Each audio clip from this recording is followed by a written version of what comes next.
The New York Giants beat the Chicago Bears 20-12 to go 3-1 on the season.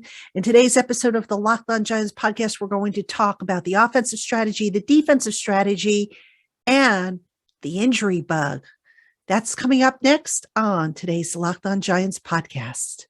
You are Locked On Giants, your daily New York Giants podcast, part of the Locked On Podcast Network, your team every day.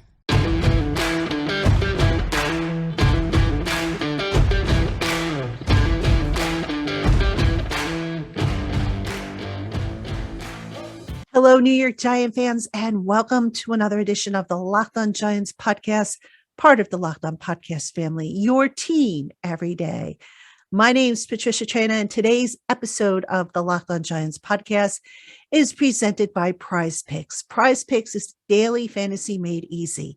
Pick 2 to 5 players, and if they score more or less than their Prize Picks projection, you can win up to 10 times the amount of your money on your entry. First-time users can receive a 100% instant deposit match up to $100 with promo code LOCKEDON. That's prizepicks.com, promo code LOCKEDON. And folks, thank you as always for making us your first listen of the day, or if watching on YouTube, your first watch of the day.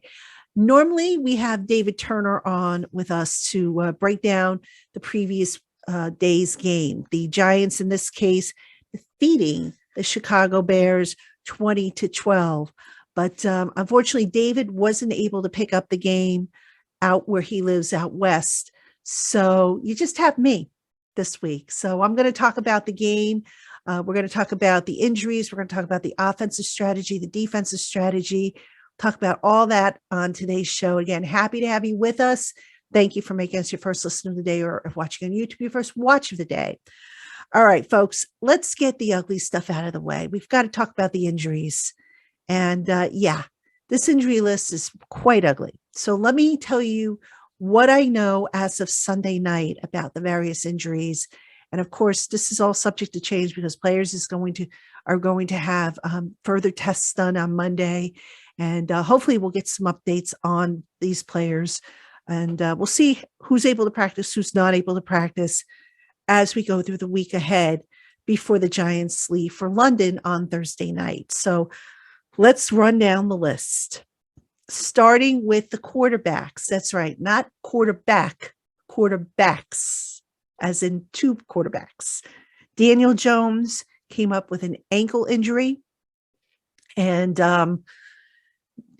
Brian Daboll, Daniel Jones, both didn't know if it was the high ankle sprain or if it was a low ankle sprain. Now, I did not see Daniel in a walking boot, which was encouraging. I did notice, however, a very visible limp. Daniel Jones did go for x-rays. So he's going to probably have an MRI on Monday to determine exactly how bad that ankle sprain is. But, certainly a limp. But I didn't see him on walking boots or any kind of crutches or anything like that. So that, I guess, if you're looking for a positive, that would be it. Will he play next week? Too soon to tell. But I tip my hat to Brian Daboll, because had Tyrod Taylor not gotten hurt, Daboll was determined to keep Jones on the sideline to protect him from himself, because Jones is always wanting to play. He always tells the coaches, I'm good. I'll go in. No, that wasn't going to happen this time. So, all right, Tyrod Taylor was diagnosed with a concussion, so he will enter the protocol. We'll see if he's ready to roll by the weekend. If not, well, and anyway, regardless, I believe the Giants will promote Davis Webb from the practice squad. He is the emergency quarterback. And I do think he's going to get a call up from the practice squad this week, maybe as a standard elevation, I would think. All right. Others who are injured in this game, cornerback Aaron Robinson, who is back after a 2-week absence due to an appendectomy. He suffered a knee injury, and his knee had a huge wrap on it after the game. So I don't want to project and say he's going to miss a lot of time or any time, but that was a pretty big wrap. Now he's going to undergo some tests, and we'll see what he has. But certainly that did not look good. He was walking with a noticeable limp as well. Jihad Ward had some kind of injury. I don't know what he had, but I think he got dinged towards the end of the game. So we'll keep an eye on that. Julian Love had a concussion. He was diagnosed with a concussion, but Love after the game was already tweeting that he's going to be okay and he'll be back sooner than later. So we'll see how he comes through the protocol. Aziz Ojulari towards the end seemed to come up lame. And he was asked about that in the locker room, and he said he didn't know exactly what it was, wondered if maybe it was his calf acting up again. So remember, Ojulari just came off of a calf injury that he suffered back in the summer. So we'll keep an eye on that and see if that maybe has popped up again to where he has to miss time.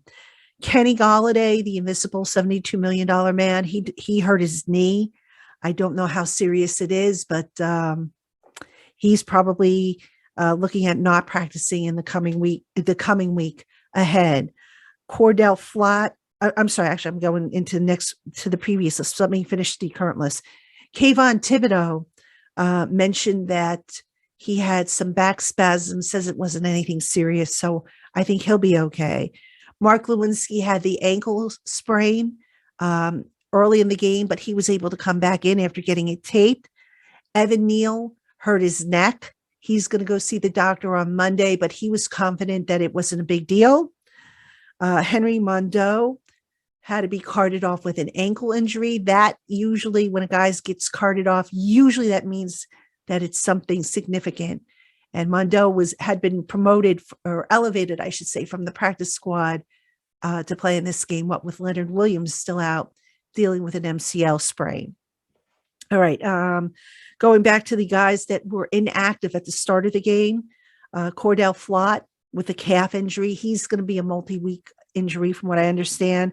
Wan'Dale Robinson with the MCL sprain. He should be back this week. I think that's what they were hoping for. Initially, they thought he might have an outside chance of being ready for this game, but that didn't work. So they're hoping to have him back for the London game against the Packers. Kadarius Toney still dealing with a hamstring.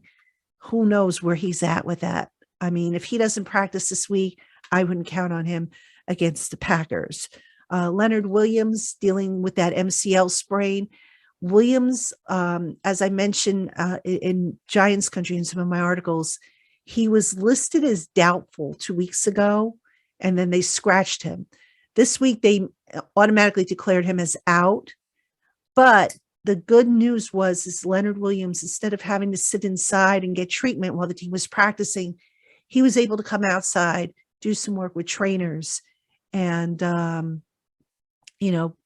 that was an encouraging sign, because if he was still pretty bad off, he would have stayed inside getting treatment. And even though he didn't practice at all last week, I took that as a positive sign, as did a lot of other people. All right. And let me see. We've got Nick McLeod, the other defensive back, still dealing with a hamstring. So that's a pretty lengthy injury list, folks. Obviously, the big concern here is the quarterback situation. Is Daniel Jones going to be ready to go? And even if he's ready to go, how much is that ankle injury going to compromise his ability to run? So that remains to be seen. But, my gosh, a long, long injury list here. And, Brian Dable, he's going to have to, he's got a big test ahead of him with manipulating personnel, who's going to be available, who's not, and just figuring out how they're going to make it all work so that they can be competitive against the Packers next weekend when they hit London. And by the way, speaking of London, for those of you who are wondering, just saw the Giants media schedule. So the plan for the Giants is they are going to fly to London Thursday night. They will practice in London on Friday. They'll have a walkthrough on Saturday. Then the game is Sunday. So I believe London is about 6 hours ahead of East Coast time. So that means Sunday's game is going to be at 9:30 in the morning, bright and early, while you have your breakfast. All right, Giant fans, coming up next, I'm going to talk about the offensive game strategy, what I liked about it, the results, all that good stuff. That's coming up next on the LockedOn Giants podcast. Hey, Giant fans, planning your fantasy, sports, or betting action for 2022 has never been easier when you use Prize Picks. You can win up to 10 times the amount of your money on any entry. There's no competing against other people. It's just you versus the projections available for any of the major sporting leagues. Entries can be made in as little as 60 seconds. It's that easy. Prize Picks is currently operational in over 30 US states and in Canada, and they offer safe and fast withdrawals. Download the Prize Picks app today or go to prizepicks.com to sign up and play daily fantasy sports. First time users can receive a 100% instant deposit match up to $100 with the promo code Locked On. Again, don't forget to enter that promo code Locked On at sign up for an instant deposit match of up to $100 at prizepicks.com. All right, Giant fans, welcome back to the Locked On Giants podcast. I'm Patricia Traina, flying solo this week. David Turner, who normally helps me break down the Giant games, win or lose, wasn't able to get the game out in California, unfortunately.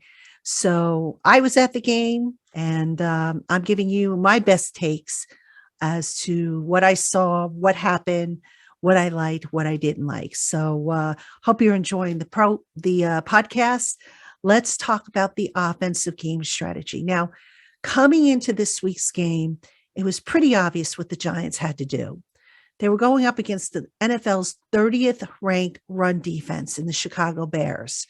So anybody with half a brain probably figured that the Giants' main offensive game plan was going to be to run the ball. And run the ball they did. Saquon Barkley, their leading runner, Saquon ran for 146 yards on 31 carries. The 31 carries is a new career high for him. So he averaged 4.7 yards per carry. Now, according to Next Gen Stats, this is pretty interesting. The breakdown of where Barkley got most of his yardage came on the right side of the formation. So inside right, 46 yards, wide right, 42 yards. That's a total of 88 of his yards came on the right side. But the big thing that I was looking for with Saquon, and I said it in, ironically, I said this after the Giants went 3-and-out on their first drive. I tweeted that, gee, it would be nice if the Giants got Saquon out into space, have him run off the edge, have him run wide. Well, they did that for most of the carries. So Saquon off of wide left, 4 attempts for 18 yards, wide right, 8 attempts for 42 yards. All right. So some of those wide runs were stretch plays. Some of them were just simply Barkley bouncing things out to the outside. But, just basically, folks, it just seemed like every time they sent Saquon right up the gut, right up the middle into the teeth of the defense, it just didn't end well.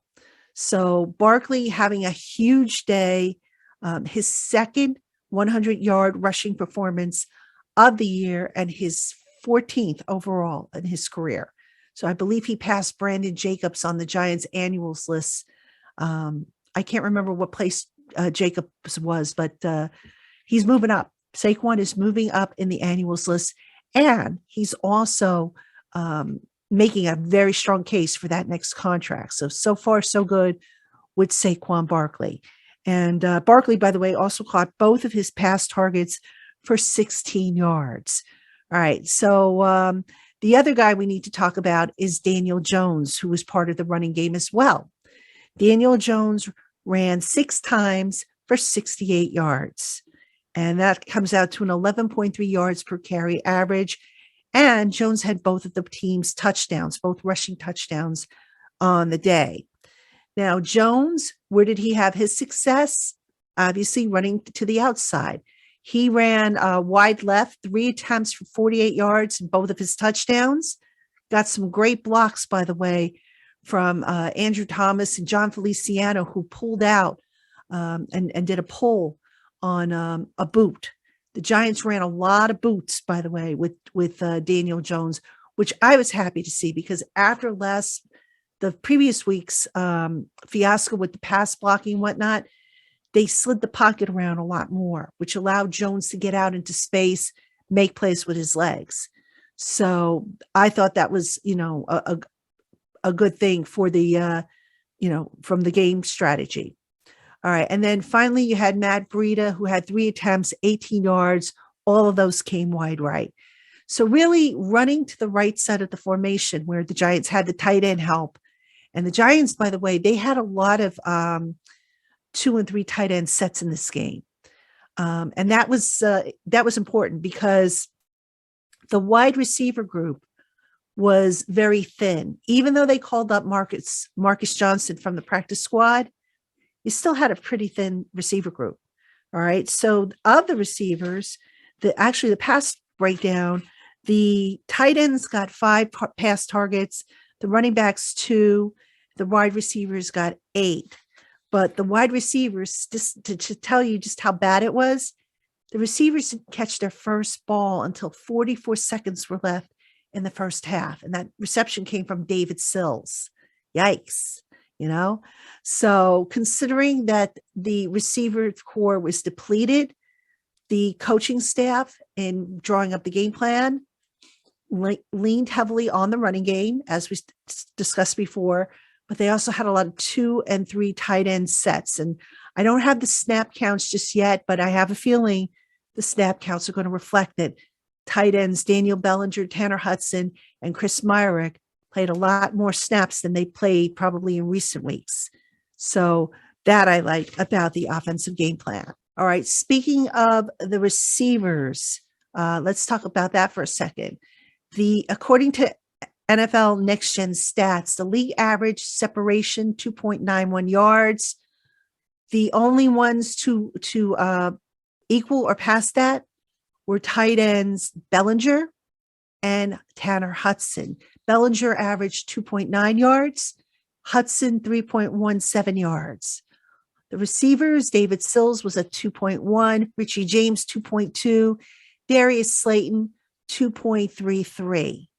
So not a very good showing by the receivers. And by the way, Daniel Jones completed 8 of 13 passes, 71 yards, was sacked once.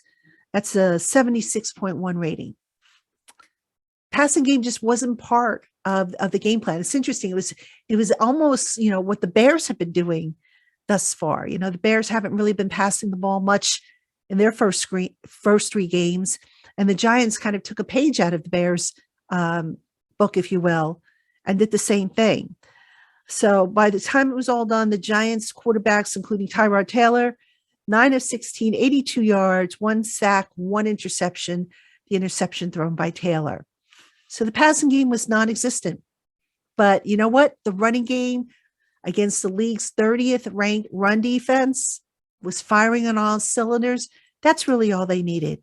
And it was more than enough for the Giants to pull out the victory. All right, coming up next, Giant fans, we're going to talk about the defensive side of the ball and what the Giants did and didn't do. So that's coming up right after this. Hey, Giant fans, Built Bar is the protein bar that tastes like a candy bar, but without the calories and without the sugar.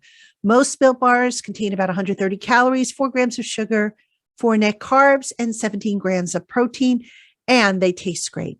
Built Bar offers 9 amazing flavors in nut and nut-free variety, plus a rotating limited time offering of different flavors that changes up every so many weeks. Head on over to BuiltBar.com today and see what their current flavor lineup looks like. Use our special promo code LockedOn15 to save 15% off your first order. Again, that's code LockedOn15 for 15% off your first order at BuiltBar.com. All right, Giant fans, welcome back to the Locked On Giants podcast. You got Patricia Traina here. I'm flying solo today. David Turner, unfortunately, wasn't able to see the game. So in the interest of getting a podcast out to you that you could hopefully enjoy in the wake of the Giants win over the Chicago Bears, I'm flying solo today. And I don't mind, once in a while, it's nice to go solo. Haven't really gone solo in a while, but, here I am. And before I get into the defensive side of the ball and the Giants' performance, just a reminder that tomorrow is Twitter Tuesday. So you guys know what to do. And if you don't know what to do, the information is in the show notes. Send me an email, LockedOnGiantsPodcast@gmail.com. You can tweet me at Patricia_Traina, and make sure you tag it Ask P Train so that it shows up in my Ask P Train column and I don't overlook it when I do the show. So that's on tap for Tuesday. Wednesday, we'll just keep rolling right along. Thursday, we'll have the crossover show. It'll be Peter Bukowski, who's the host of Locked On Packers.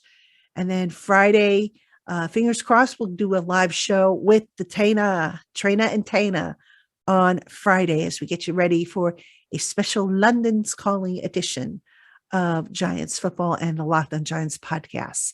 So lots coming up. Thank you again for being part of it. Let's talk about the Giants defense and the role that they had. Now, the Bears receivers, like the Giants, they've struggled in the passing game. Looking at next gen stats, the Bears receivers, the only receiver to really have any kind of success were their tight ends. They had Trevon Wesco, who averaged 4.52 yards of separation, and Cole Kmet, 3.99 yards of average separation. The closest receiver to that 2.91 yard average, Darnell Mooney, who happened to be the Bears' leading receiver, caught 4 out of 5 pass targets for 94 yards. And basically, Mooney, I think, drew mostly Adoree Jackson throughout the game. So Mooney didn't really, other than a 56-yard long reception, Mooney didn't really hurt the Giants with his receiving ability. So now the running game, the Bears came in with the second best running offense in the NFL. And the Giants held the Bears to 149 yards on 32 carries. So roughly a 4.7 average. Leading the way was Khalil Herbert, 77 yards on 19 carries, followed by Justin Fields, 52 yards on 7 carries. And Tristan Ebner had 20 yards on 6 carries. Now, the thing about the running game, first thing I want to say is the Giants decided to bench Austin Calitro. He was inactive this week. Micah McFadden got the started inside linebacker alongside of Tate Crowder. And we also saw a healthy dose of Jalen Smith. And the run fits, for the most part, were a lot better than what they were last week when the Cowboys ran wild basically against the Giants. So by the run fits, I mean, the linebackers were coming up and they were filling the proper gaps and stopping, the Chicago runners from exploiting the gaps. So that was something to take, for them to hang their hats on. Now, something else was the pass rush. The pass rush came alive, ladies and gentlemen. The Giants with 6 total sacks against the Bears, 5 of which came in the first half, and 2 of which were recorded by Dexter Lawrence. Now, what were the Giants doing that got the pass rush going? Wink Martindale was taking big time advantage of double A gap blitzing. All right. So they were attacking that A gap like crazy. And it didn't help the Bears' case when Cody Whitehair went out with an injury early in the first half. So the Giants were really able to penetrate that A gap, get pressure on Justin Fields. They sacked him, like I said, 6 times. He was hit a total of 9 times. So, they moved him off his mark. Now, where Fields obviously tried to hurt the Giants is with his legs and running, and he did at times. But for the most part, the Giants kept him in check. Justin Fields finished, let me just see, he finished 11 of 22, 174 yards with a long of 56. No touchdowns, no interceptions. That's not too bad. That's not a bad day's worth of work. So kudos to the Giants for their pass rush. And yes, by the way, Wink Martindale continues to live and die by the blitz. And there were times when they blitzed and they were burnt. But you know what? That's going to happen with this type of defense. Martindale doesn't care. All right. He's going to keep doing what he's doing because more often than not, he's going to find success with the guys he's got. And that's what happened today. So, yes, in some cases, the Bears were able to convert a lot of third downs. They went, let's see, the Bears went 5 of 13 on third down conversions. And some of their third down conversions, by the way, were third and long. But again, Wink is like, look, I'm just going to come after you. And that's what they did. And they had success. The average yards passing, let me just see real quick. 5.5 yards per average pass play, right? That's the amount of average yards gained per pass play. So the Giants defense come into play despite missing certain guys, Leonard Williams, like I said, Julian Love going down early, Aaron Robinson went down early. Giants brought the goods. All right.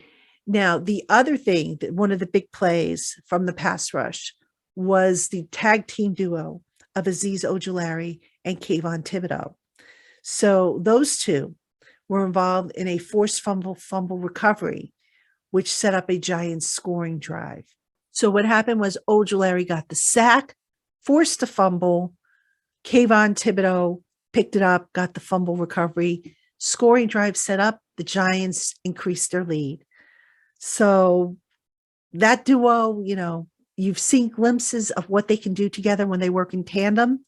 And let's just hope that whatever injury is bothering Ojulari, that it's not serious to where he ends up missing time, because that would be an absolute shame.